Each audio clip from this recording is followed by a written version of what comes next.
Ever felt trapped in your own thoughts? This book will teach you how to master them. Critical thinking. It's not just reading. Critical thinking mastery. Master your thought patterns and break free from negative thinking. Seneca wrote, "We suffer more often in imagination than in reality." You are listening to an audiobook on Unlock Your Success Habits, where your wisdom is always respected. Wishing you success and an abundance of positive energy every single day. You wake up tired, even after a full night's sleep. You look in the mirror and feel like something is already wrong, though nothing has happened yet. Throughout the day, a voice follows you, not out loud, but in your thoughts. It says things like, "You are not doing enough," or "You are probably going to mess this up." It questions your choices, rewrites your past, and casts shadows over your future. And even when everything looks fine on the outside, inside, there is tension, unease, self-doubt. That voice is not random, it is a pattern. And the longer it goes unchecked, the more it becomes your truth. But here is the deeper truth. That voice is not you, it is just a habit your brain has practiced too many times. Negative thinking is not just a bad day. It is not just mood. It is a self-reinforcing cycle, a mental loop that becomes behavior, then identity, then destiny. And the most dangerous part, it feels normal. You forget that you can interrupt it, that you can challenge it, that you can master it. This audiobook is not here to make you feel better for a few hours. It is here to help you understand what is happening in your brain and how to take your power back. Not by pretending everything is positive, but by learning to think critically, clearly, and consciously. If you stay with me through every chapter, you will learn how to recognize the invisible traps of thought that sabotage your joy, focus, and confidence. You will understand how your brain wires patterns and how those patterns can be reprogrammed. You will learn the exact tools to break free from overthinking, self-doubt, and the victim mindset. You will develop habits that train your mind to ask better questions, shift perspectives, and create peace where chaos used to live. The philosophy behind this audiobook is simple but powerful. You cannot control every event in your life, but you can absolutely control how you think about those events. Your thoughts are not facts, they are interpretations. And the way you interpret life determines the quality of your life. Negative thinking is not destiny. It is a decision, and every time you question it, every time you interrupt it, you build a new path forward. This is not about blind positivity. It is about mental clarity. We are not replacing negative thoughts with fluffy affirmations. We are replacing them with powerful questions. Questions like, is this thought true? Where is the evidence? Is there another perspective? What would I tell someone I love if they were thinking this? These questions are not therapy, they are transformation. They move you from reaction to reflection, from helplessness to action. We will begin by exploring the mechanics of the brain. Why it defaults to negative patterns, why it repeats the same thoughts over and over, and why it feels hard to change. Then we will identify the most common thought traps, overthinking, self-doubt, blame, and see how they play out in your daily life. You will learn how these patterns shape your emotions and decisions, how they become habits, and how to dismantle them with precision. From there we move into tools, mindfulness, reframing, intentional self-talk, daily thought exercises. You will learn how successful people do this, how they built their clarity not through luck, but through discipline. This journey is not about becoming someone else. It is about returning to the strongest, clearest version of yourself. The version that has been buried under years of mental clutter and unexamined patterns. And make no mistake, it will be work. But it will be the most important work you ever do.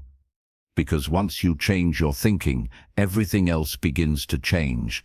Your energy, your focus, your relationships, your decisions, your peace. You stop reacting and start responding. You stop doubting and start deciding. You stop surviving and start leading. If you are ready to break free from the thoughts that have been breaking you down, Then let us begin. This is not just information, it is transformation. This is not just thinking, it is mastery. Chapter 1. Understand your bra. Why negative thinking becomes a habit before you even notice. Buddha said, "The mind is everything. What you think you become," and Norman Vincent Peale said, "Change your thoughts and you change your world." There is a reason it feels so hard to stop thinking negatively, even when you know it is hurting you. Even when you tell yourself, "I should not think this way." Even when people around you say, "Just be positive." The reason is not weakness, it is wiring. Your brain is not broken, it is efficient. It is built to survive, not to make you happy. It scans for danger, it looks for what could go wrong. It memorizes pain faster than peace. This is not your fault. It is evolution. But understanding that truth is the first step toward freedom. In the past, your brain needed to remember threats to keep you alive. The person who ignored the rustle in the bushes got eaten. The one who anticipated danger, who worried, overanalyzed, doubted, survived, and so those brain patterns got passed on. Today the bushes are gone, but the fear remains. It just changes shape. Now it whispers, "What if I fail, or they probably do not like me?" And because these thoughts feel urgent, your brain repeats them. Not because they are true, but because they are familiar. That is how thought patterns become habits. Every time you think a thought, it wires a neural path in your brain. Think it again and the path gets stronger. Eventually it becomes automatic. You do not even choose the thought, it chooses you. This is why negative thinking feels so powerful. It has been rehearsed. It has weight. And unless you interrupt it, it will run your life on autopilot. Let us look at how this shows up. You make a mistake. Your brain does not say that was a learning moment. It says you are such a failure, you get rejected. It does not say that was their choice. It says you are not good enough. You try something new. It does not say you are brave. It says you are probably going to embarrass yourself. These are not facts. They are habits. And like any habit, they can be broken, but only through awareness and new repetition.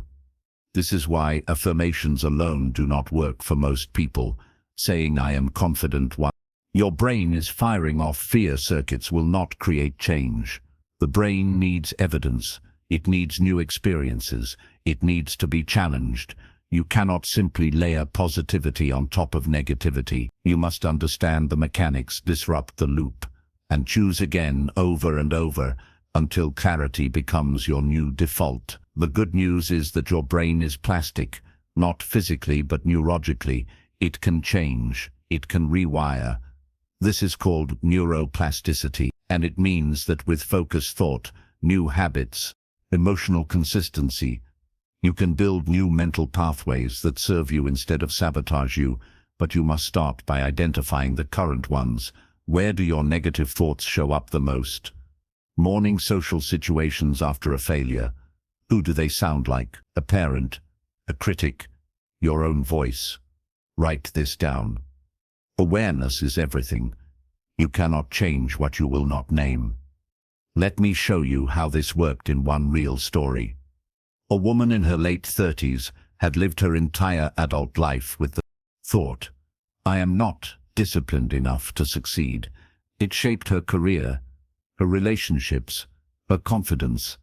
It was not true, but it felt true because she had repeated it for years.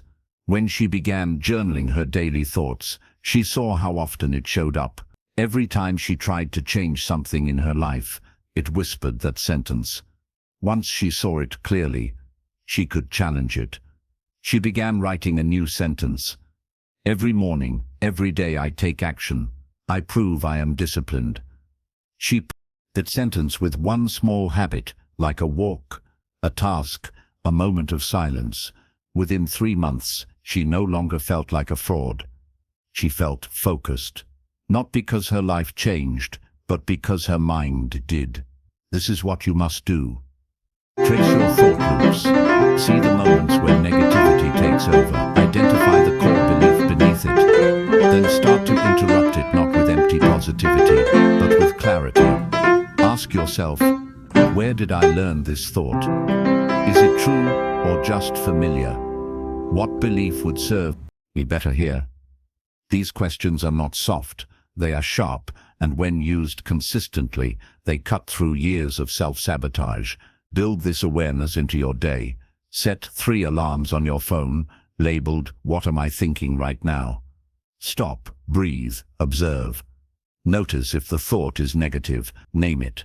Then ask, do I want to keep this thought or choose another? Over time, this practice gives you back the keys to your mind. If this chapter helped you see how your brain builds negative habits, share it. Someone you know may be stuck in their thinking and not even realize it. And if you are ready to break down the specific traps that keep you looping in pain, the next chapter will open that door. Chapter 2, Expose the Trap. How thought patterns become prisons and how to break out. Some thoughts feel like truth, but they are not truth. They are traps. Invisible, repetitive, convincing. You walk into them without noticing. You live inside them without questioning. And one day you realize you are not free. Not because someone locked you in, but because your thoughts did. And the first step to freedom is this name, the trap. Once you see it, it starts to lose power. One of the most common thought traps is overthinking. It wears the mask of intelligence. It tells you that if you think longer, you will find the perfect answer. But perfection never comes. So you spin. You replay conversations, rewrite emails in your head, rehearse failure before anything even happens. Overthinking is not preparation, it is paralysis. And the more you do it, the more your brain believes that action is dangerous and thinking is safer. But you cannot think your way into confidence.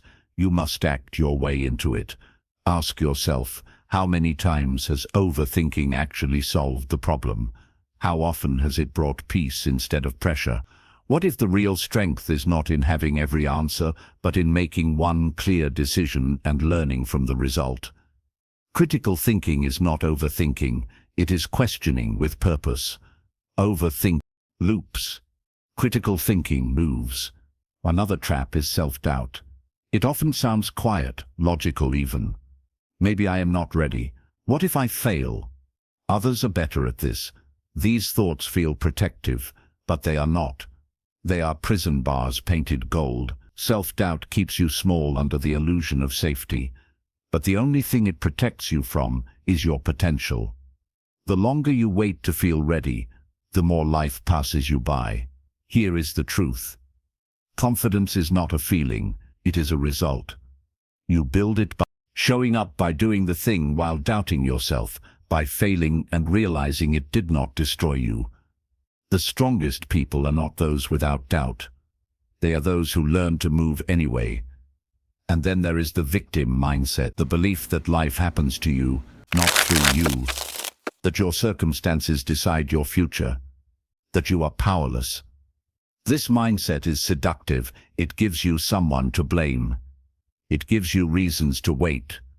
But it also robs you of every opportunity to grow. You cannot lead your life, blame your life at the same time. Look closely. Are there areas where you feel stuck because you are still waiting for someone or something to change? A boss to notice you, a partner to validate you, a break to find you. What if you stopped waiting? What if you asked, instead, what can I do with what I have from where I am right now? That one question could crack the door to your freedom. Thought traps are not just mental, they are emotional. They change your energy. Overthinking leads to anxiety. Self-doubt leads to hesitation. Victimhood leads to resentment. And those emotions shape your behavior. You withdraw. You avoid, you procrastinate, you sabotage, not because you are lazy or broken, but because your thoughts led you there. So, how do you break out? First, you recognize the pattern. Write down your most frequent negative thoughts. Look for repetition, then give the pattern a name. This is my overthinking loop. This is the self-doubt voice. Naming gives you distance. It turns the thought from an identity into an object, something you can study, interrupt, and rewire. Second, you ask better questions. Every time a trap thought appears, challenge it. Is this fact or fear? Where is the evidence? What would I say to someone I love if they had this thought? Do not let the thought roam freely. Put it on trial. Third, take small physical action. Action is the enemy of thought traps. Not massive change, just something. Send the message. Make the call. Go for the walk. Write the plan. Every small act tells your brain, I am not stuck. I am choosing. That rewires the trap into a bridge. Real freedom is not just the absence of pain, it is the presence of clarity, and clarity comes when you stop treating every thought like truth and start treating it like data. Some of it is useful, most of it is noise. Learn the difference, and you will learn to move forward even while your thoughts try to hold you back. Here is your challenge for today. Every time you catch yourself looping in one of these traps, speak this sentence out loud. This thought is a trap, not truth. Then write down the decision or action you will take anyway. This is how you start training your mind to serve you, not control you. If this chapter helped you name one of your own traps, share it. Someone else is living inside a prison of thought and they do not know the door is already open. The next chapter will show you how your emotions and behavior are being shaped by the thinking you have just learned to interrupt. Chapter 3.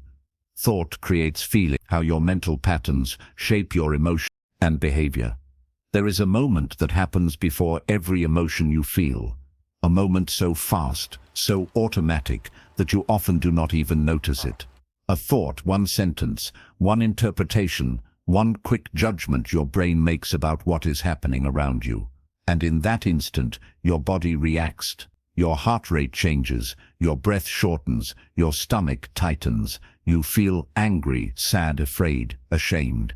But the emotion did not appear from nowhere. It was born from thought. Your mind spoke, and your body listened.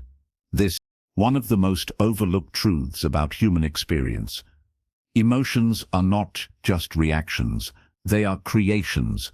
They are shaped by what you believe, what you assume, what you expect. The story you tell yourself about what is happening becomes the lens through which your entire nervous system responds. And if your thinking patterns are negative, distorted, or outdated, your emotions will echo that distortion even when reality does not. Take a simple example. Someone you care about does not text you back. Your first thought, they are ignoring me. What follows? Frustration, insecurity, maybe even resentment. But pause. Was that the only possible thought? Could it have been they are probably busy, or they may be struggling, or even this has nothing to do with me? Each of those thoughts creates a different emotion. Each of those interpretations tells your nervous system how to feel, and it goes deeper. Your emotions fuel your behavior, so that one thought can lead you to withdraw, to lash out, to apologize for something you did not even do. Now your thought has become a feeling, and your feeling has become an action. This is the cycle that shapes your entire life. Thought, emotion, behavior, outcome, reinforcement. If you do not break the chain at the level of thought, it repeats again and again until it becomes who you think you are. Over time, these patterns create your emotional default. Some people live in anxiety, not because life is dangerous, but because their thoughts are always scanning for what could go wrong. Some live in sadness, not because they are broken, but because their thoughts replay every failure. Some live in anger, not because they are mean, but because their thoughts are filled with unfair comparisons and unsaid expectations. And here is the hard truth. You cannot change your feelings without changing your thinking. You can distract yourself, numb yourself, pretend. But if your thoughts stay the same, your emotions will return louder and heavier each time. So how do you shift? First, build awareness through the day. When you feel a strong emotion, stop and ask, what thought created this? Do not judge it. Just name it. Write it down. Over time, you will begin to see patterns. Maybe the thought is I am not doing enough. Maybe it is they do not really care. Maybe it is this will never work. These are not just words. They are triggers. They set off alarms in your body. Second, test the thought. Ask, is this 100% true? Have I felt this before and been wrong? What other explanation could exist? The goal is not to eliminate emotion. The goal is to align it with reality, not just reaction. Third, replace the thought, not with fake positivity, but with a constructive alternative. Instead of I will fail, try I might struggle, but I can learn. Instead of they are judging me, try they might not even be thinking about me. These shifts are small but powerful because they change the entire chain. Different thought, calmer emotion, wiser behavior.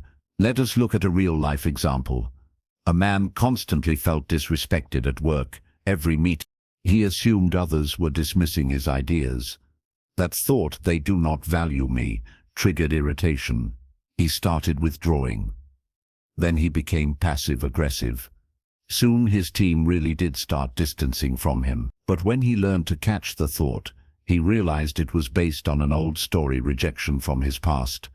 He began testing it, looking for evidence, reframing.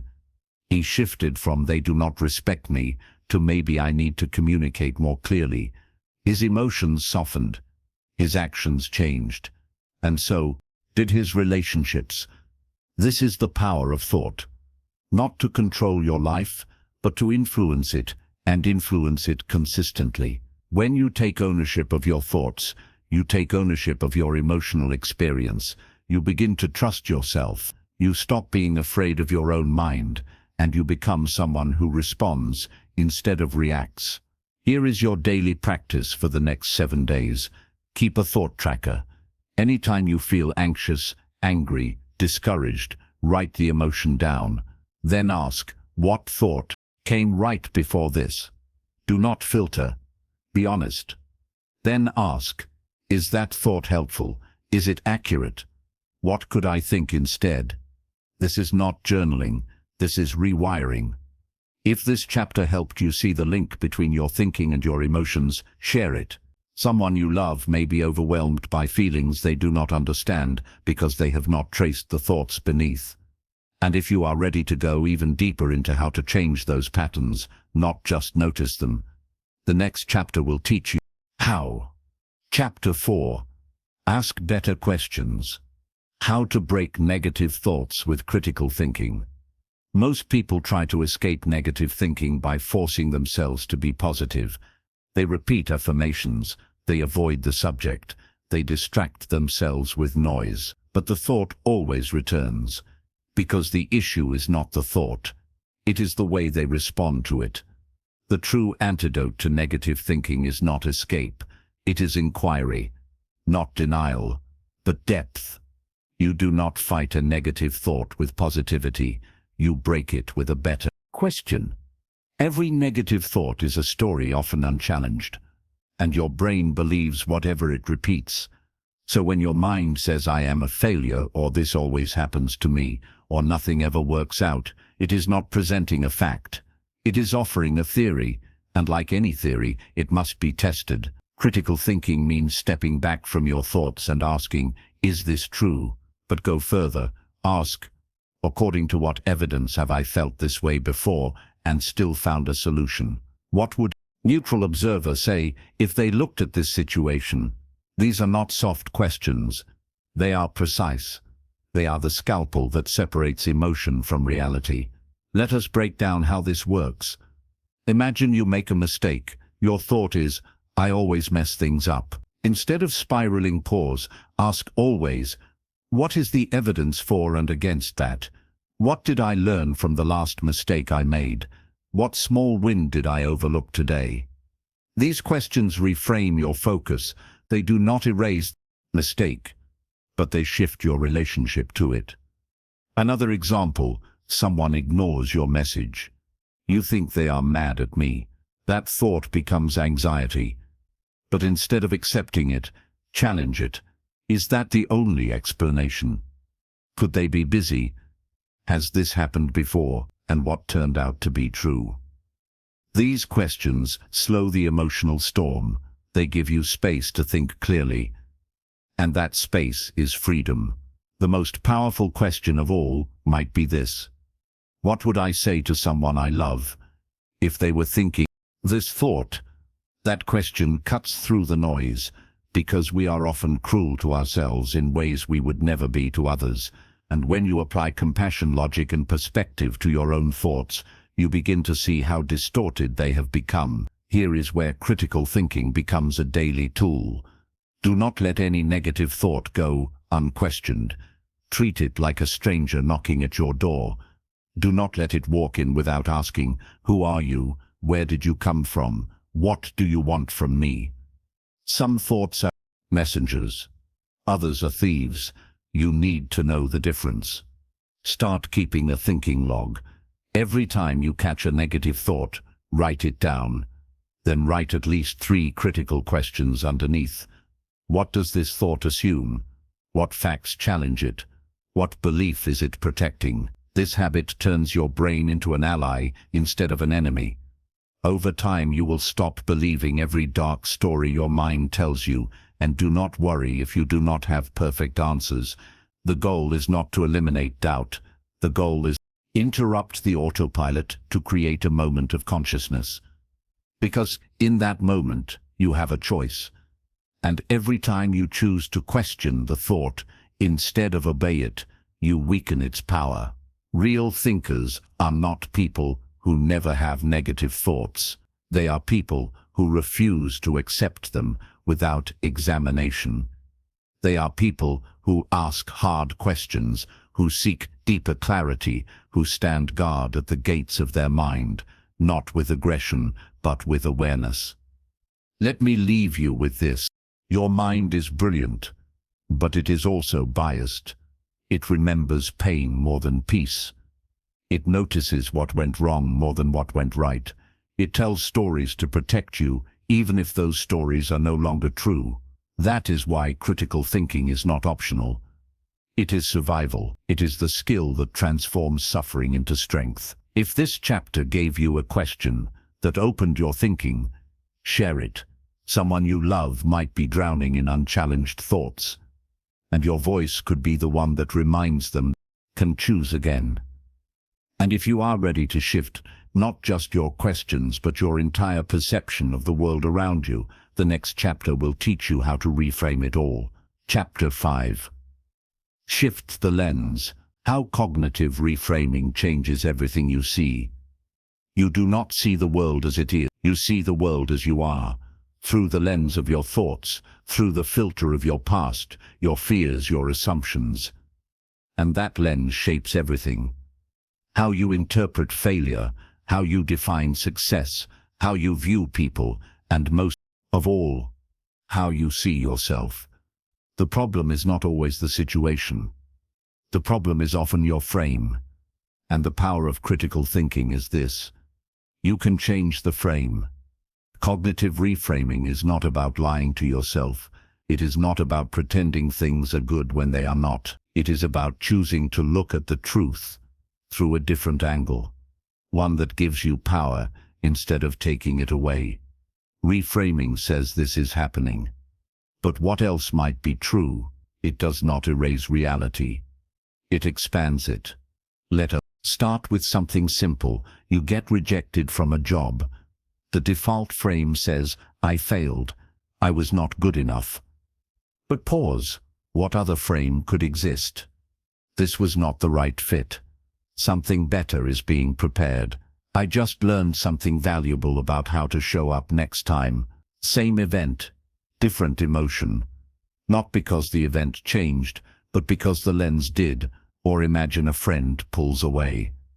Your first thought might be, they are abandoning me. But what if you reframed it?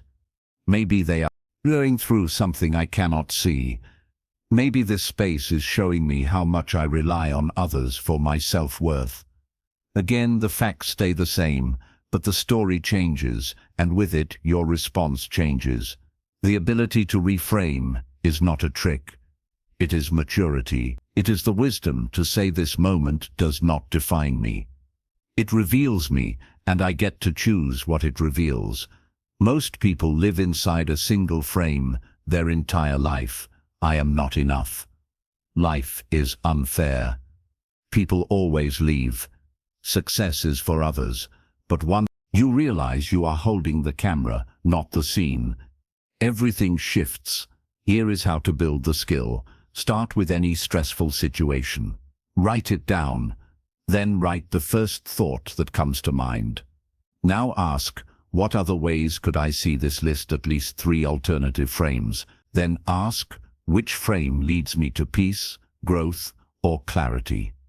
Choose that one, sit with it, repeat it, make it your new lens. Another tool. Zoom out. Imagine you are 5 years in the future, looking back at this moment. Would you say to yourself, what would you want yourself to notice, learn, or release? Often the frame changes when the timeline expands. What feels like the end today is just a doorway in disguise. You can also use the other chair method. Picture someone you deeply respect, sitting across from you. Tell them the story as you see it. Then ask, how would they respond? This gives your brain a new perspective instantly.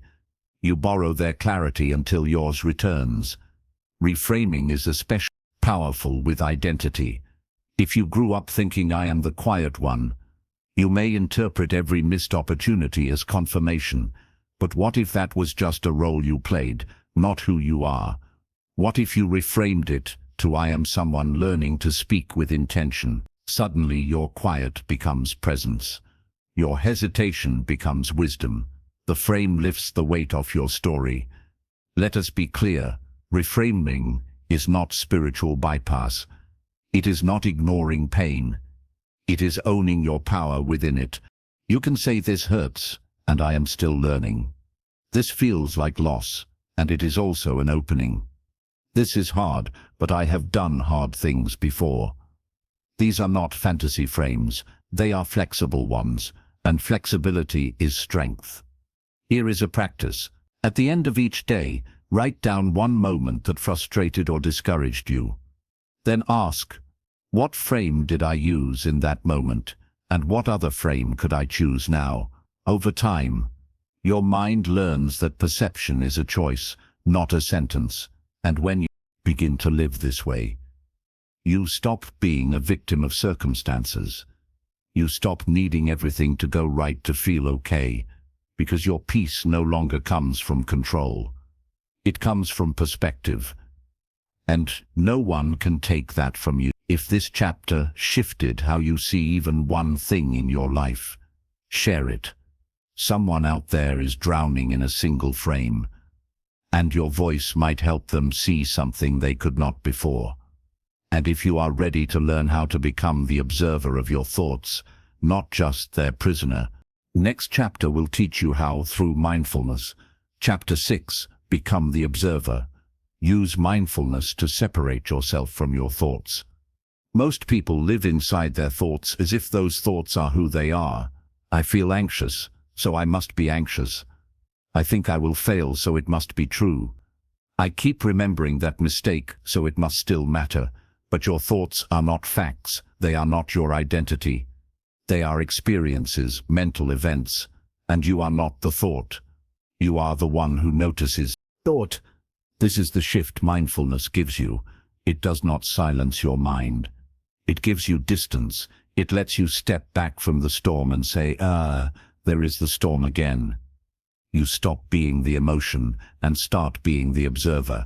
And when you observe, you gain the one thing negative thoughts cannot survive: awareness. Think of your mind like a sky and your thoughts like clouds. Some are light, some are dark. Some stay for seconds, others for days, but none of them are the sky. They just pass through it. And when you become mindful, you stop trying to control the weather. You just let it move while you stay grounded. This is not passive, it is powerful, because when you are not fused with your thoughts, you do not react blindly, you do not spiral, you do not collapse into every mental story. You begin to notice patterns. You say, there is my anxiety loop. There is that old story of not being enough. You name it, you watch it. And in that space, you are free to choose differently. Mindfulness is not something you do only on a meditation cushion. It is a skill for real life. You use it in traffic, in conflict, in silence, in stress. Every moment your mind pulls you into judgment, fear, or shame, you have the chance to return, to breathe, to witness, to ask, is this helpful? Is this mine? Or is this just a thought passing through? Start small. 1 minute. Sit still. Breathe deep. Watch your mind like a curious observer. Do not fix anything. Do not chase anything. Just notice. A thought appears. You silently thinking. The thought fades. You come back to breath again and again. This is not escape, it is training. You are learning to stay present with your mind without being overwhelmed by it. In daily life, mindfulness looks like this. When you are washing dishes, you feel the water, not just rush to finish. When you are walking, you notice your steps, your breath, your surroundings. When you speak to someone, you listen fully without rehearsing your reply. When a thought shows up, you say, that is just a visitor. Over time, this practice rewires your brain. It weakens the grip of automatic patterns. It builds your emotional resilience. You stop reacting with the full weight of every thought. You start responding with clarity, intention, and grace. Here is a story. A woman I worked with had constant thoughts of failure. Every new task felt heavy. Every challenge triggered panic. She thought something was deeply wrong with her. But once she started mindfulness practice, everything changed. Not because the thoughts stopped, but because she learned to see them. Oh, she said one day, that is just my fear voice again. She started breathing through it, watching it, not believing it, and within weeks, her energy shifted. She was no longer battling herself, she was walking with herself. That is what mindfulness gives you. Not perfection, but peace. Not control, but choice. The ability to say, I see you, fear, but I do not need to obey you. That sentence can save relationships, decisions, and dreams. Here is your practice. Choose one daily routine. Brushing your teeth. Making coffee your morning walk. Do it fully present. No phone. No distractions. Just your breath. Your body, your awareness. Let this become a ritual. A place where your mind can come home. And when the next wave of negative thoughts crashes in, do not try to stop the wave. Just notice it. Breathe through it. Let it pass. You are not drowning. You are standing in the tide, and the tide always shifts. If this chapter gave you space from your thoughts, share it. Someone close to you might be lost inside their own mind, waiting for a way out. And if you are ready to go from awareness to active reprogramming, where you rewrite the thoughts that no longer serve you, then the next chapter will give you the tools. Chapter 7. Reprogram your mind: how to rewrite negative thoughts with intentional habits. You cannot delete a negative thought by hating it. You cannot erase years of mental programming with one moment of clarity, but you can rewrite. You can override. You can install a new pattern, and like any habit, the more you repeat it, the stronger it becomes. Until one day you realize your mind no longer defaults to self-doubt, fear, or shame. It pauses, it questions, it chooses. Reprogramming your thoughts is not about becoming someone you are not. It is about returning to who you were before the world told you what to believe, before life handed you the wrong script, before pain trained you to expect more of the same. It is about taking back authorship of your mental story and saying, "This is what I choose to believe from now on." Let us start here. Every time you repeat a thought, you reinforce a neural connection. That is the science. Your brain becomes what you rehearse. So if you have spent years thinking "I am not enough," that sentence has become a mental reflex. Not because it is true, but because it is familiar. The key to reprogramming is not to fight that thought. It is to replace it deliberately, repeatedly, until the new thought becomes the default. Begin by identifying your most common negative statements. Write them down. Be specific. Not just "I am negative," but "I always mess things up." "I am behind in life." "People do not care about me." These are the lines of your current mental script. Then one by one rewrite them. Ask yourself, what is a statement that is equally honest but more empowering? You are not trying to fake confidence. You are trying to create a bridge. For example, "I always mess things up" becomes "I make mistakes, but I always learn and grow." "I am behind in life" becomes "I am moving at the pace that is right for me." "People do not care about me" becomes "I am learning to build deeper connections with people who see me." Now the key: repetition with emotion. Do not just read these new thoughts. Say them, feel them, write them every morning. Whisper them when doubt arises. Anchor them to action. For example, if your new thought is "I am capable," pair it with a small win. Complete a task. Celebrate it. This tells your brain, "See, this new belief matches reality." Your old thoughts have proof because they have repetition. Give your new thoughts the same advantage. Consistency beats intensity. Do not wait for motivation. Make it a daily habit. 5 minutes of focused rewriting is worth more than an hour of wishing your mind would change. Another powerful tool: counter-evidence, journaling. Every time a negative thought appears, write it down. Then write 3 specific examples that contradict it. For instance, if you think "I am always overlooked," find 3 times when someone appreciated you, complimented you, or supported you. Your brain cannot hold 2 opposite truths without questioning one. Feed it new truth. You can also use visual cues. Write your new thoughts on sticky notes. Put them where you work, sleep, eat. Let your environment reflect your new beliefs. When the world around you mirrors the story you are building, your brain accepts it faster. And most importantly, watch your language. The words you speak become the thoughts you believe. Avoid extremes. Never, always, everyone. No one. Replace "I am terrible" at this with "I am learning this." Replace "I cannot handle this" with "This is hard, and I am still standing." Your vocabulary is your internal code. Rewrite it wisely. Let us look at how this works in practice. A man used to say to himself every morning, "I hate my life." It became automatic. He did not even notice. One day, after hearing about reprogramming, he replaced that phrase with, "I am learning how to love my life one choice at a time." At first it felt fake, but he said it anyway, every day. And slowly, his brain started finding reasons to believe it. He started making different choices. Small joys became visible. Hope returned. Not because life changed, because his script did. This is your power. You do not have to believe everything you think. You can become the editor. You can stop reading the old story and start writing the new one line by line, habit by habit, truth by truth. Here is your assignment. Choose one negative thought that shows up often, write it, then rewrite it. Speak the new sentence aloud.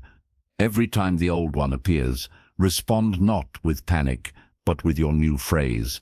Anchor it with one small action that aligns with it. Do this for 7 days. Watch what shifts.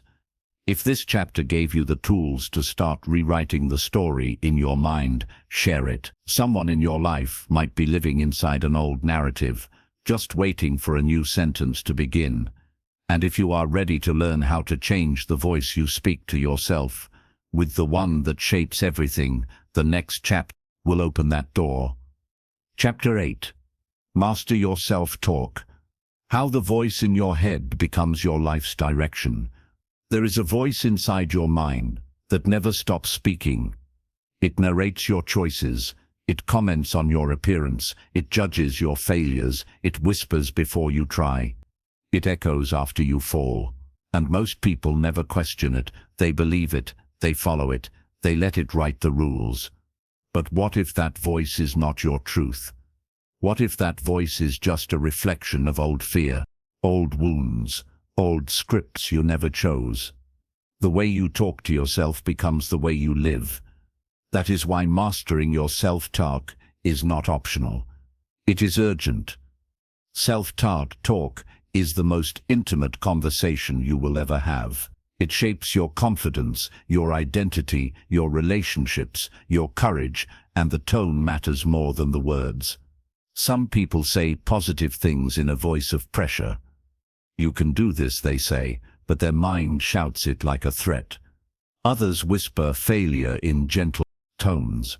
Of course you failed, says their mind with false compassion. That sounds like truth. But make no mistake, the voice in your head is not neutral. It is either building you or breaking you. Most self-talk is not chosen. It is inherited from childhood, from culture, from moments of pain. A parent's criticism becomes your inner critic. A teacher's disapproval becomes your hesitation. A betrayal becomes your self-protection. And before long, your mind becomes a room full of echoes that do not belong to you. But here is the breakthrough. You can reclaim that voice. You can interrupt it. You can speak to yourself like someone you are responsible for. You can build an inner voice that reflects who you are becoming, not who you used to be. Start by listening, really listening. For one day, write down the voice inside. Not just the dramatic thoughts, but the quiet ones. When you try something new, what do you hear? When you make a mistake, what do you say to yourself? When someone compliments you, how do you respond internally? This audit reveals the script you are living by. Then ask, if I spoke to a child the way I speak to myself, would they grow or shrink? Most people realize they have been shrinking themselves for years, daily, silently, relentlessly, not with cruelty, but with low expectations. I am not good at this. I am always behind. This is just how I am. These are not facts. They are permissions to stay stuck. Now create a new voice. Not fake, not fluffy, clear, supportive, accountable, grounded. This voice does not lie to you. It does not coddle you. It leads you. It says things like, this is hard, but you are capable. You made a mistake, and you are still worthy. You are learning. You are adjusting. You are not broken. You do not need to know everything you need to begin. Seek these words out loud, especially when the old voice gets loud. Say them with your hand on your heart if needed. Feel them. Let your nervous system register the shift. Your brain rewires through repetition, but your soul heals through tone. Be gentle, firm, and clear. Also, make your self-talk active. Do not just wait for negative thoughts to show up. Start your day with intentional language. Before you open your phone, speak one clear message to yourself. Today I will speak to myself with respect. Today I will lead my thoughts with intention. Today I will not mistake discomfort for danger. This practice done daily builds a new internal home, a place where you are safe with yourself, where you are honest but not harsh, where you are bold without cruelty. And when your inner voice becomes your ally, the outside world loses its power to define you. You can even use a technique I call future self-coaching. When facing a tough decision, pause and ask, what would my strongest future self say to me right now? Then say it out loud. Let that voice guide you. Let it become louder than fear, louder than history, louder than doubt. Because in the end, you are with yourself every moment of your life. Every room you walk into, every challenge you face, every joy you receive, you are the one voice that will never leave, and that voice will either hold you down or lift you forward. Here is your challenge for the next 24 hours.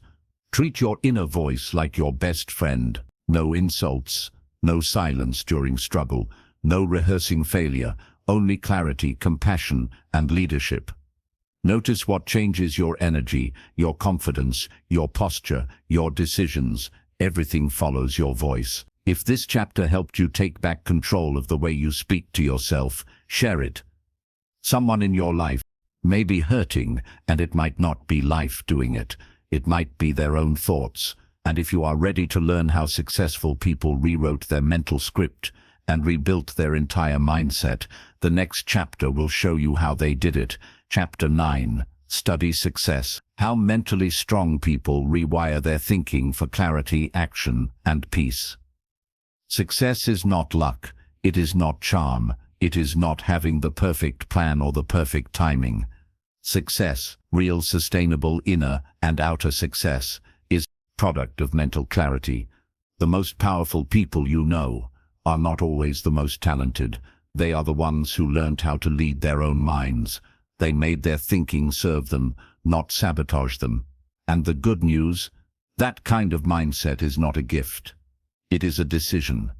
It is a system, and it is available to you if you choose to study it, build it, and live it. The first thing successful thinkers do is take responsibility for their patterns. They do not blame the world for their mindset. They do not say that is how I am. They ask, how did I build this pattern, and how do I unbuild it?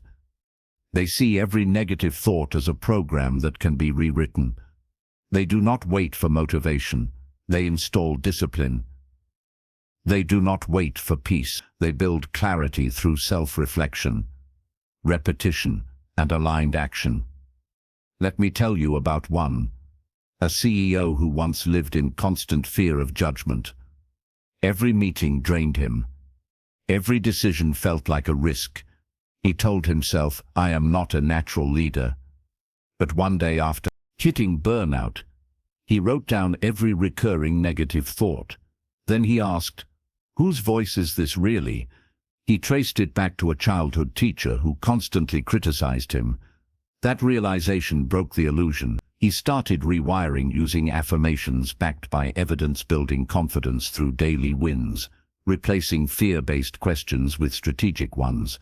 Within a year, his leadership presence shifted. His decisions became sharper. His team respected not just his title, but clarity. Successful thinkers recognize emotional triggers early. They do not wait until they explode. They study themselves. They know what conversations stir self-doubt, what time of day fuels overthinking, what situations reawaken old stories. And because they know, they prepare, they pause, they write, they breathe. They do not deny the emotion, they just do not obey it. They also run their mind like a system, not a storm. They use morning routines not as a productivity hack, but as a mental reset. 10 minutes of silence, journaling, intentional breathing, strategic review of goals. These are not trends, they are tools. They are how high-level thinkers return to their core in a world designed to pull them away.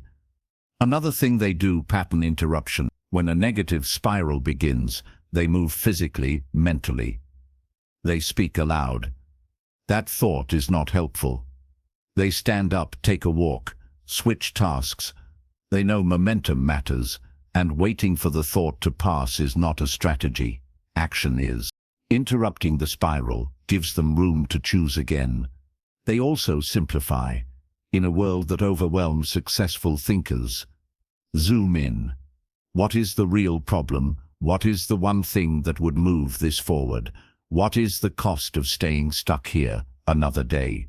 These questions cut through fog. They protect energy. They eliminate noise. And they lead to faster, better outcomes, not by doing more, but by thinking better. And perhaps most importantly, they refuse to let shame stay unexamined. They know that shame creates silence, and silence creates repetition. So they speak, they write, they ask for help. They process not to dwell, but to dissolve, to remove the emotional anchors tied to old beliefs. One entrepreneur I know writes a thought audit every Sunday night. She reviews the week. What thought helped me most? What thought hurt me most? What pattern do I want to repeat or replace? This one habit, done consistently, has made her unstoppable, not because she never struggles, but because she never stays stuck for long. The success you see in others, the clarity, the confidence, the ability to lead and love and grow. It was built, it was earned through hours of mental reps, through small shifts done daily, even when no one else was watching. And if you want that kind of life, you must build that kind of mind. Here is your practice. Choose one successful person you admire, not for their money or status, but for their presence. Study how they think. What do they say when things go wrong? How do they process challenges? What mental habits do they live by? Write it down. Then ask, how can I train myself to do the same? Success is not a secret, it is a structure. Build the structure, and the success will follow. If this chapter gave you a glimpse into what real mental strength looks like, share it. Someone in your life may be looking at others and wondering why they are not there yet, and the truth is they can be. If they start mastering the small mental shifts, and if you are ready to learn how to interrupt negative thinking in real time with powerful action, the next chapter will guide you there. Chapter 10. Interrupt the spiral. How to stop negative thoughts in real time with action. You can learn the patterns. You can write the scripts. You can even rewire your beliefs. But at some point, theory must meet the moment. Because the real test of your mindset is not how you think when things are calm. It is how you respond when the storm hits, when the old thoughts rise again, fast, loud, convincing.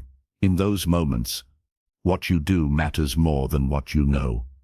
And that is why you need this skill, pattern interruption. Pattern interruption is exactly what it sounds like. It is the act of catching a thought in motion and stopping it before it becomes emotion, behavior, and consequence. It is your way of saying not this time. It is the mental pivot that saves you hours of spiraling by taking 5 seconds of action, and anyone can do it if they train for it. Imagine this. You feel anxiety rising.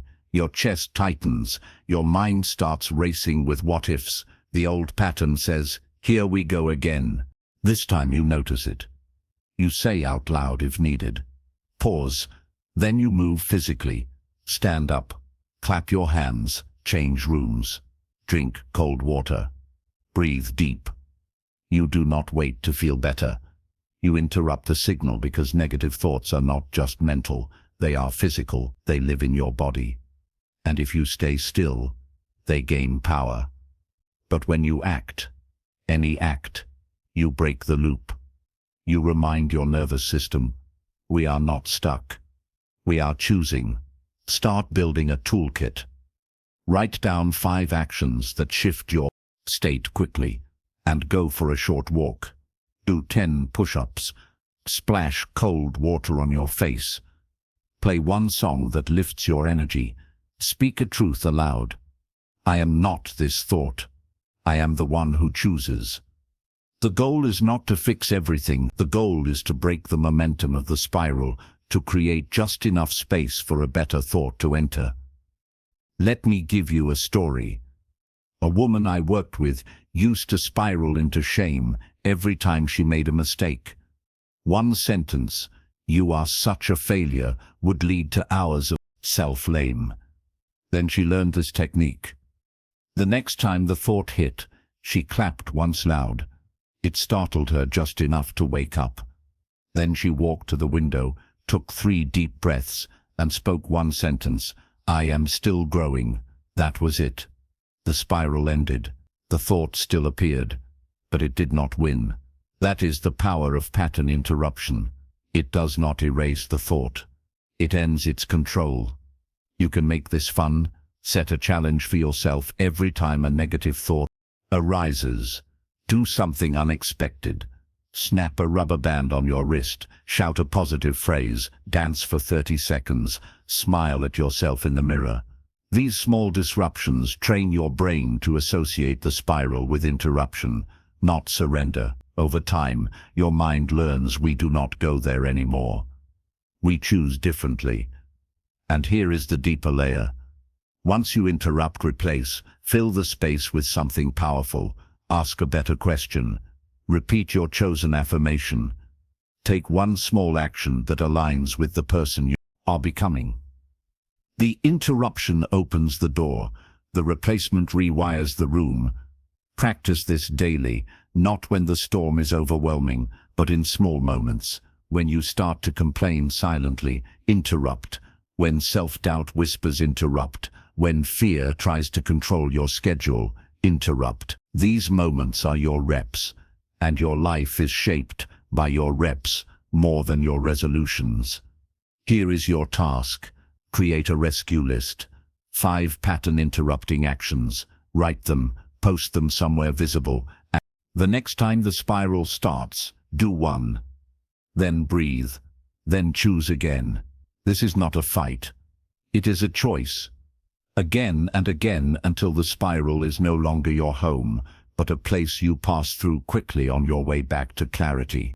If this chapter gave you a tool to break free from even one heavy moment, share it. Someone you know might be trapped in a thought loop right now, and your voice could be the interruption they needed. And if you are ready to train yourself to think long-term, not just react short-term, the next chapter will show you how to stretch your mind beyond the immediate. Chapter 11. Think long-term. Train your mind to rise above the moment.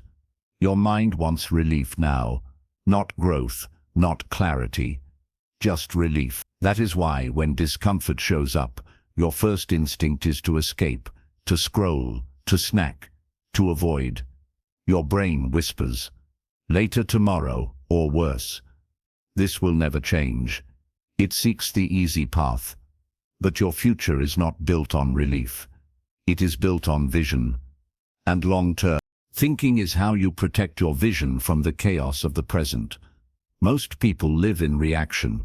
They make decisions based on how they feel, not who they are becoming. They quit because they are tired. They lash out because they are hurt. They settle because they are afraid. But when you think long-term, you interrupt that cycle. You ask a better question. Will this move serve me tomorrow, or will it just soothe me today? That question changes everything. Long-term thinking is not about delaying joy. It is about choosing real joy over cheap dopamine. It is not self-denial. It is self-respect. It is the choice to live as if your future self is watching, because they are. Every moment you are either borrowing from them or building for them. Here is the truth. Discipline is a form of love, and long-term thinking is the highest form of discipline.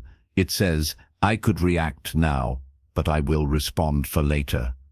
It says this pain is temporary, but the result will last. And people who think this way do not live in fantasy. Live in power. Think of your goals, your health, your mindset, your relationships. Every choice you make today either strengthens or weakens the person you are becoming.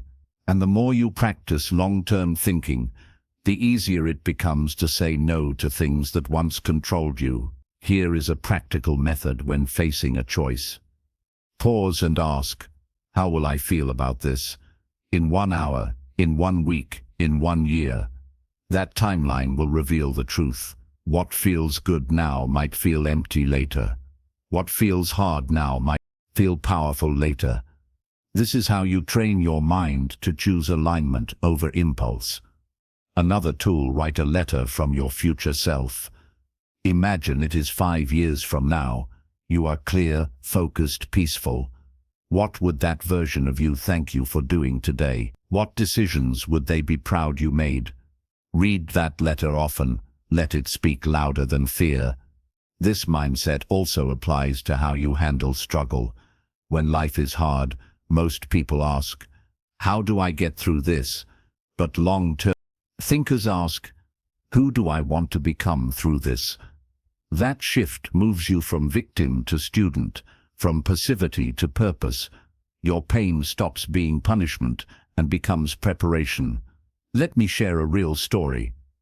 A man recovering from addiction told me this: every time I wanted to use, I would pause and say out loud, what does my future self need from me right now? That one sentence saved me over and over, because it reminded me I am not just living this day for me. I am living it for the me I have not met yet. That is long-term thinking, and it builds a legacy. You can use visual cues, a photo of someone you love, a quote from your future, a number representing your goal. These reminders pull your brain out of the moment and anchor it in your mission. When you can see beyond the now, you act beyond emotion. Here is your practice. Create a future focus list. Write 3 habits you will do today that your future self will thank you for. Small things: drink water, speak kindly, finish the task you keep delaying. Then do them every day. Let your daily actions become deposits in your future bank, because here is what no one tells you. The gap between where you are and where you want to be is not motivation. It is perspective. Most people are not lazy. They are just short-sighted. But if you can lift your eyes even in your hardest moments and say, this too is shaping me, you become unstoppable. If this chapter expanded your time horizon even a little, share it. Someone in your life might be drowning in today, forgetting there is tomorrow worth living for. And if you are ready to bring this level of thinking into your work, your relationships and your leadership, the next chapter will take you there. Chapter 12. Think critically in relationships. Who you trust shapes your future. Your thoughts are not the only ones that shape your life. The voices you let in matter just as much. The people you surround yourself with, whose opinions you believe, whose behavior you tolerate, whose energy you absorb, are powerful forces in the architecture of your mindset. And one of the most overlooked areas of critical thinking is this: who do you give access to your inner world? Most people choose relationships by comfort or history, not by alignment. They keep people close because they have been around for years, even if those people reinforce small thinking, self-doubt, or chaos. But just because someone has known you longest does not mean they know you best. And just because someone loves you does not mean they are healthy for you. So critical thinking in relationships means asking hard questions. Does this person speak life or fear into me? Do I feel drained or focused after I am with them? Do they reflect the future I want or the past I am trying to outgrow? These questions are not cruel. They are clarifying. They are how you protect the mental world you are building. It does not mean you must cut everyone off, but it does mean you choose intentionally. Who gets your vulnerability? Who gets your vision? Who gets your silence? The answers to those questions shape your peace, your decisions, and your capacity to grow. Let us talk about trust. Most people trust based on chemistry, on how someone makes them feel in the moment. But critical thinkers trust based on consistency. They look at patterns, not promises, actions, not intentions. They ask, does this person do what they say? Do they take responsibility or shift blame? Do they speak with respect when they are angry? These are the real indicators of character. There is a myth that thinking critically about relationships is cold or cynical. It is not. It is self-respect. You cannot build a healthy mind in a toxic environment. You cannot rise while staying anchored to people who do not want to grow. And love without clarity becomes a trap. You begin to confuse loyalty with silence, kindness with avoidance, and connection with control. Let me tell you about someone who learned this the hard way. A woman was constantly second-guessing herself. She thought she had a confidence issue. But after working through her thought pattern, She realized every time she made a strong decision, her partner would subtly mock it, question it, or ignore it. Over time, her critical mind had been trained not to trust itself. Once she saw the pattern, she had a choice. Keep explaining her worth to someone unwilling to see it, or rebuild her mind in a space where it was safe to think clearly. She chose the second, and everything changed. Your relationships either reinforce your highest self, or they pull you back into roles you have outgrown. Some people love the unhealed version of you because it makes them feel needed or superior. When you grow, you challenge that dynamic, and not everyone will celebrate your clarity, but that is okay. Your job is not to be accepted by everyone. It is to stay aligned with the person you are becoming. Here is a mindset shift. Not everyone deserves full access to you. Not your energy, not your plans, not your struggles. You can be kind without being available. You can care without being entangled. You can forgive without reconnecting. Start practicing relational boundaries through critical thinking. When someone shares advice, pause and ask, do they live the life I want? When someone gives feedback, ask, are they speaking from wisdom or from their own unhealed story? When someone demands your energy, ask, is this love or obligation dressed up as loyalty? These are hard questions, but they are the ones that save years of confusion, self-betrayal, and emotional exhaustion. Your circle does not need to be big. It needs to be aligned. 1. Honest, growth-oriented voice is worth more than 10 familiar ones that keep you looping in doubt. Choose people who challenge your thinking without attacking your identity, who hold you accountable without controlling your direction, who remind you of who you are, not who they want you to be. Here is your practice. Do a relational audit. Write down the 5 people you spend the most emotional time with. Then ask, what thoughts do I leave with after being with them? If those thoughts, mostly negative, anxious or self-doubting, it is time to rethink that access. And remember, protecting your peace is not rejection. It is responsibility. If this chapter gave you clarity about the role others play in your thinking, share it. Someone in your life might be doubting themselves because they are surrounded by noise, not truth. And if you are ready to apply critical thinking in high-pressure environments like your career or team dynamics, the next chapter will give you the mental tools. Chapter 30, Clearly Under Pressure. How to apply critical thinking in work conflict and decision-making. Pressure reveals the truth. Not just about the world, but about your mind. When deadlines tighten, when stakes rise, when conflict strikes, your thinking either becomes your anchor or your undoing. That is why critical thinking is not a luxury for leaders. It is a requirement. It is what separates reaction from response, collapse from composure, and noise from clarity.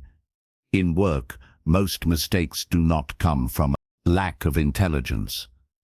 They come from emotional thinking disguised as urgency.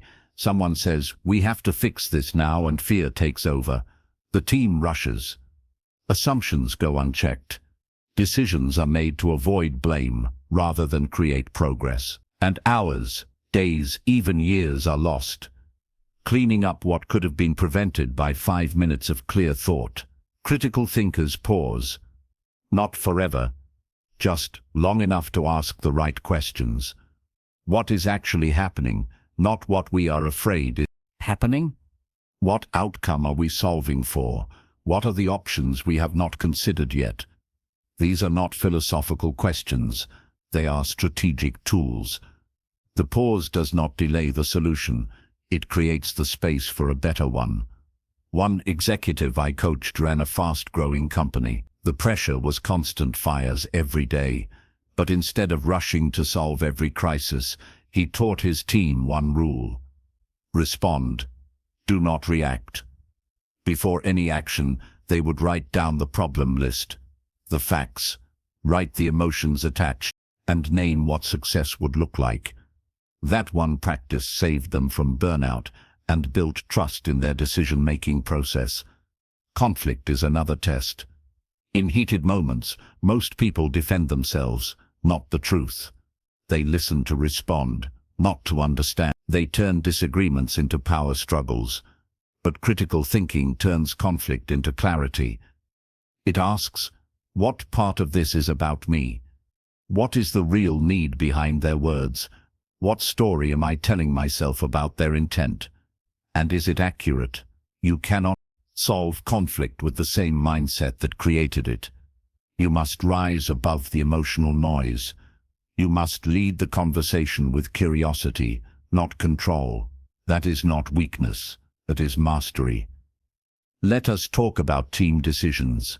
The loudest voice is not always the wisest. Critical thinkers know this. They create space for dissent. They ask junior voices for input. They challenge assumptions, even their own. They do not confuse confidence with correctness. They know that true leadership is not about having all the answers, but about asking better questions. When you apply critical thinking at work, you make fewer emotional errors. You become known not for how fast you speak, but for how well you think. You are not just a doer, you are a thinker. And thinkers are the ones people trust in storms. Here is how to train this. Before every big decision, write down the pressure you feel. Name it. I feel rushed. I feel afraid of failing. I feel like I need to prove myself. Then breathe. Then write down the facts, not the feelings. Then ask, what would this look like if I were already successful and did not need to prove anything? That question alone can neutralize fear. Another method, pressure journaling.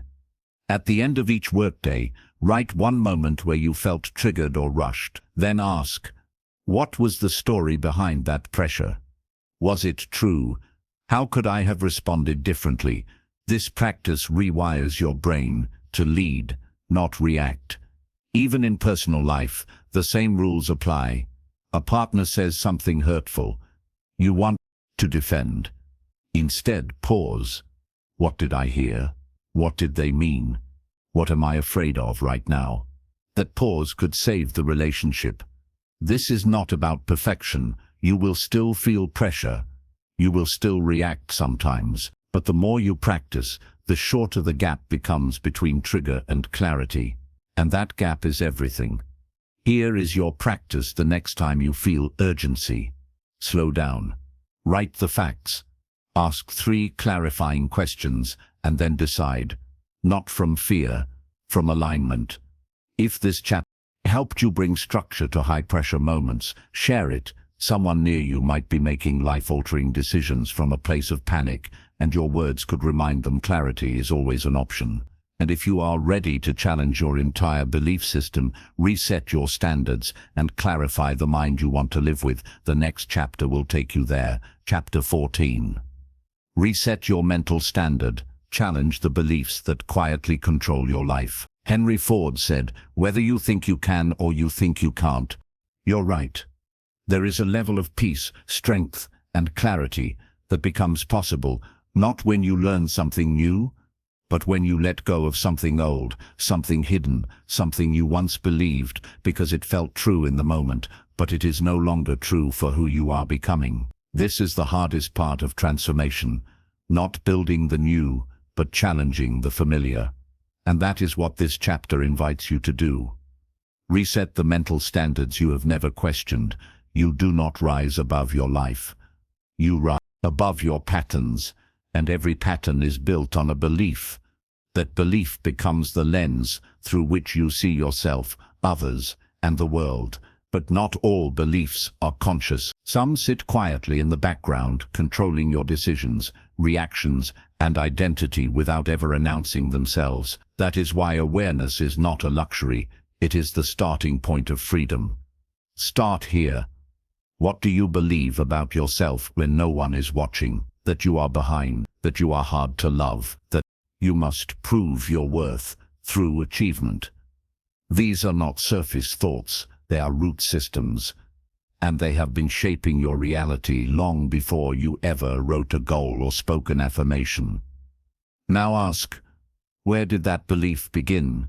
Was it something someone said in anger, a moment when you failed and no one helped you understand it?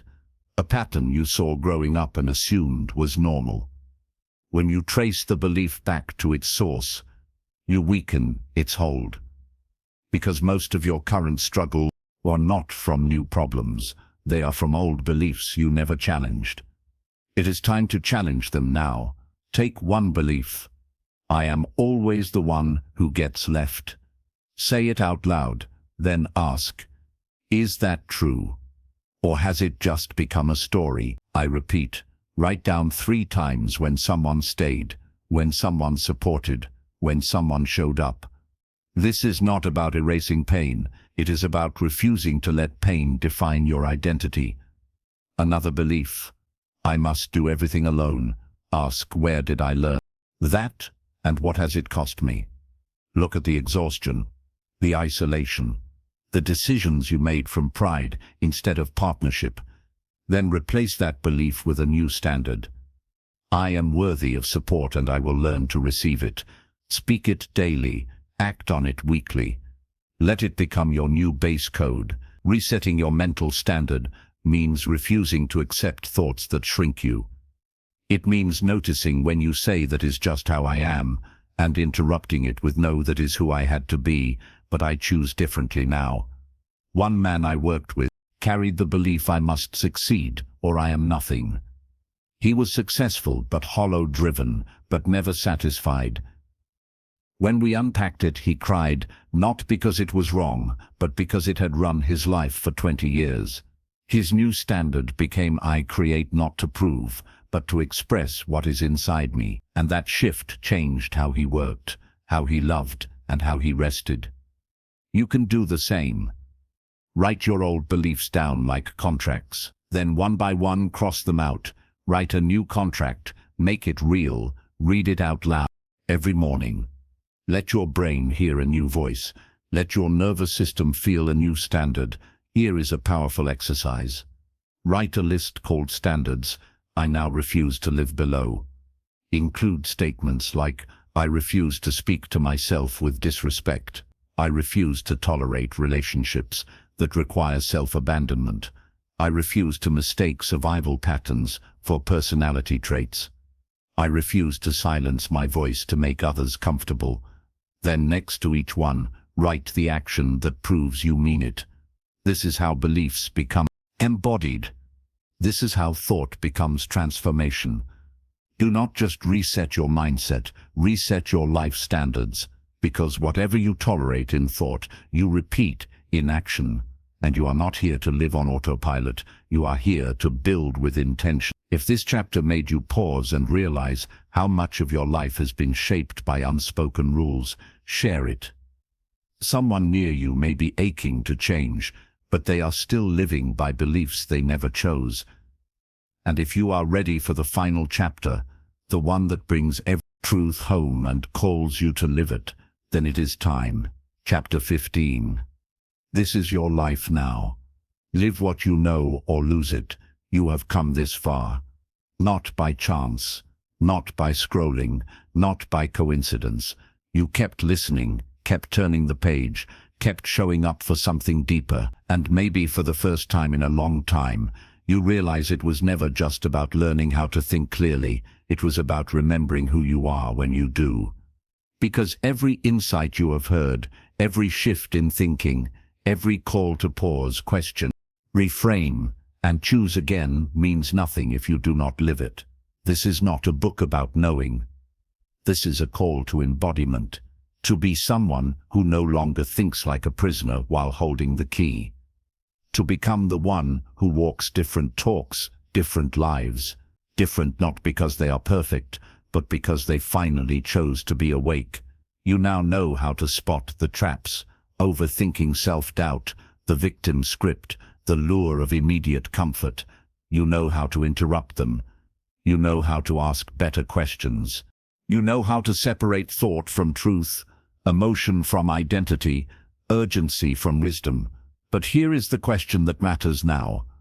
Will you live what you know? You do not need more time. You do not need a perfect plan. You need a decision right here, right now. A decision to lead your own mind with discipline. A decision to no longer wait for motivation to act. A decision to build the thought patterns that shape a peaceful, powerful life. One breath, one word, one action at a time. No one is coming to rescue you. That may sound harsh, but it is liberation, because it means you are not helpless. You never were. You have had the tools inside you from the start. They were just buried under noise. And now, piece by piece, you have cleared the path back to your center. You are not your past. You are not your old thoughts. You are not the version of you that lived by fear, survival, or silence. You are the architect of your future. And your blueprint is what you choose to think, say, and do today. Every time you choose a better thought, you build a strong brain. Every time you pause instead of react, you grow a more resilient spirit. Every time you speak to yourself with clarity and respect, you train the world how to treat you. Every time you write, reflect, and act, you are becoming. This life, your one and only life, does not need to be defined by perfection, but it must be defined by intention, by showing up for your mind like it matters, because it does. Everything begins there. Your love, your career, your energy, your impact, all of it flows from the thoughts you allow and the standards you set. So here in this final moment, I ask you to decide, will you continue to live beneath the old story, or will you rise into the truth that has always been waiting for you? Write your new script, speak your new language, lead your new life, and when it gets hard, and it will remember this, you do not need to control every thought. You just need to choose the next one wisely. That is critical thinking in action. That is what freedom feels like. That is your life can become from this moment forward. If you've made it to this point, you've probably realized what I have. You're not missing anything. You're not broken. You're not late. You already have enough to begin. The difference now is, will you honor what you carry? Will you stop waiting and start becoming? For me, the answer is yes. And I hope it is for you. When you master your thoughts, you master your world. Think critically. Live consciously.